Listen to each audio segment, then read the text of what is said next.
Hiya, Zach Jane here, aka Zach from Dirty Sexy Words, and this time going to be giving you a little bit of a history lesson of sorts, because obviously this is the weekend that should have been London Fetish Weekend, and obviously it isn't, which is depressing, but still we kind of hang in there. We're kind of participating in a virtual one, and thought it would be interesting for some of you, particularly younger viewers, all over 18, mind.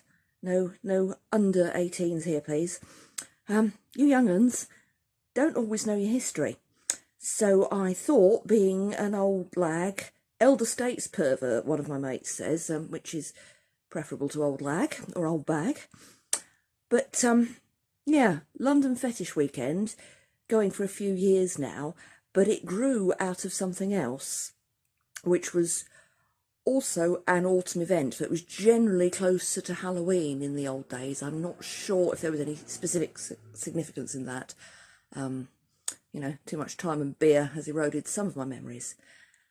But the early days, in 1992, I know some of you weren't born then, in 1992, the first equivalent, or something like this, was what we called the Countdown on Spanner March, a protest march through central London, objecting to the legal verdicts in the Spanner case. Now, again, some of you probably don't know the details of that. So what I would recommend to you, if you want to know more about Spanner and why everybody in the kink scene at the time was so angry about it, and justifiably, a good port of call would be a short film called Lasting Marks, directed by a chap called Charlie Shackleton. I've seen it. It was shown at the inaugural event for the Institute of SM Studies. Now, obviously, their events are in abeyance at the moment, but look them up.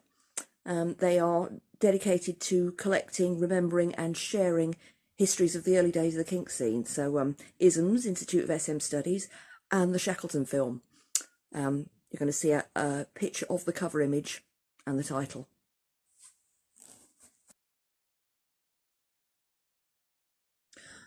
Right, so a lot of angry perverts. Well, quite a few of us, and angry allies. I do remember somebody in possibly the first one or the second one, very straight looking, suited and booted in his civvies, and he said, I wanted to show that people who look like me support the right of other people to do what they please among consenting adults. So good for you, whoever you were. I can't remember now. And yeah, so there was a demo through central London, and then there were workshops, and there was a bit of a party, and then the Monday night of that weekend, which was either Halloween or very close to it, was the first Skin 2 rubber ball. And it rapidly became a thing that, like, this was the SM weekend, which was always autumn. There would always be the march, and then there would be a selection of workshops and talks and so on. For a while it was called Dungeon in the Sky, or Dinsky. And then usually the Monday night, again, we would have the Skin 2 rubber ball. The first one felt like a real big deal. I can't remember what I wore. Probably PVC of some description, probably a basket or a corset. I haven't got any photos of that, but I did manage to dig out one of me on the actual first ever Countdown on Spanner March. Don't I look young?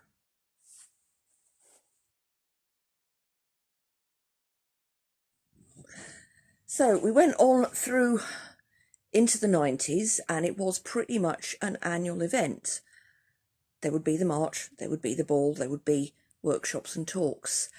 It did kind of start shifting by the mid-90s. It became a little more sort of celebratory. There were still fighty elements to it. Markets became more a feature of it. That was partly because there was a big upsurge in what you call kinky traders, like me. I was, in the early days, I was a journo. I was writing for Forum and covering all this stuff and going to the clubs and getting myself into all sorts of wonderful mischief. But yeah, by the mid-90s, it was getting commercialish, which not everyone liked. In '96, there was a launch of a teenager rocket fuel, an alcoholic fizzy drink, which was called Fetish. I found a little write-up on it in an old magazine, which would be one of the pictures that will be shown shortly. So there was this, it was an alcoholic fizzy pop called Fetish, and there was an elder-flavoured one, which was slightly less disgusting than most of those alco pops. I don't know who else remembers drinking them. I always preferred beer or cider or wine myself. The elderflower one was passable, and certainly on that night at the Pride Ball, as it would have been called, I think at that point, late 90s, a certain amount of this stuff was free, so a certain amount of it was consumed. I think I ended up doing something diabolical to somebody in the dungeon. I hope so. If you're out there and you want to remind me of what I got up to, you know, hi. Hope you forgive me. But yeah, that was the 90s getting more fun. In a minute, when you've seen some more pictures of what it started to look like in the 90s, people would dress up or be more exhibitionist in the parade, and lots more stalls and lots more workshops and lots more parties. And it was being called SM Pride Weekend after a few years. The spanner name had slightly shifted off because things were changing all around. The first time it was actually called the London Fetish Weekend, as I recall, was 1998, when it became sort of overseen by a small central group and organised as a whole weekend, instead of club owners going, oh, let's have a bit of this. And that started with a screening of Preaching to the Perverted, which I was in as an extra. If you freeze frame it near the beginning, you'll see my hand. And that, in case you don't know, was a film about BDSM, some influence from the Spanner case, and I think some more from possibly from the Whiplash trial and the tabloids' onslaught. But it's quite a fun film. If you can hunt it down, have a look. It is worth a watch. There's various veterans of British acting in there, and a lot of perverts. But yeah, so 98 started with the film. Then there was markets and workshops, and there was a sort of dinner party for one of the evenings, and the climax was the rubber ball. So that was lots of fun. Have a look at a few snaps from the later era.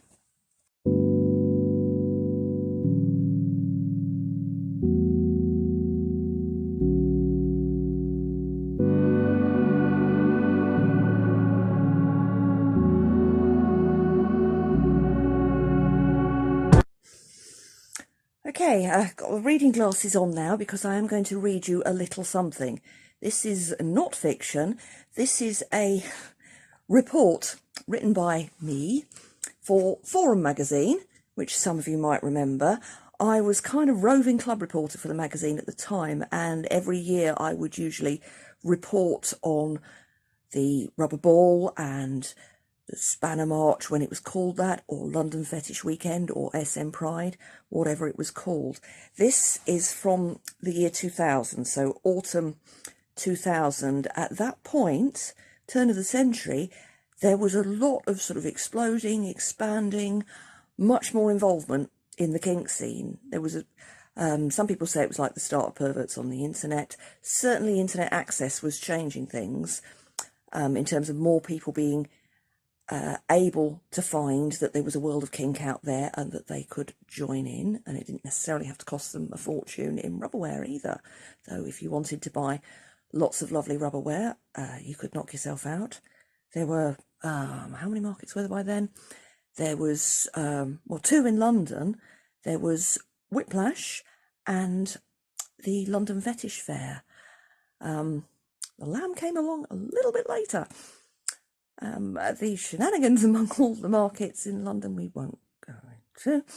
There was the BBB, which had started in '99. There was stuff going on in around Manchester, but it wasn't monthly. There was certainly a few things happening. I mean, the piece that I'm about to read you talks about SM Pride being a bit of a national thing and being spread over more than just a single weekend. So this is the almost live report from the SM Pride March 2000. Right. The fortnightly run-up, with events in Manchester and Birmingham, had lent an air of anticipation to the proceedings, and even those of us who'd been ripped to the proverbials on Jack Daniels dancing to real mullet rock at the Cyber Lounge the night before managed to crack a smile when the wonderful Rumple Drumskin kicked in to start the march with their usual percussion pyrotechnics. This year's turnout for the actual demo was reasonable, but not huge. The Perv Fest was much better attended, which perhaps illustrates that in some ways the biggest battles for SM rights are perceived to be won, and what Pride does now is entertain and inform, by way of workshops and parties.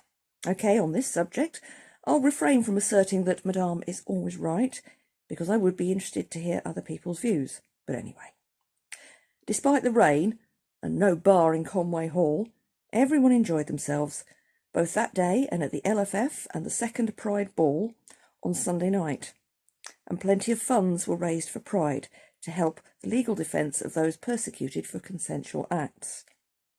A righteous good cause and a righteous good time, all in all. OK, that shows how quite a lot had been changing by that year. It was the Pride Ball, not billed as the Rubber Ball, so it may have been a separate event.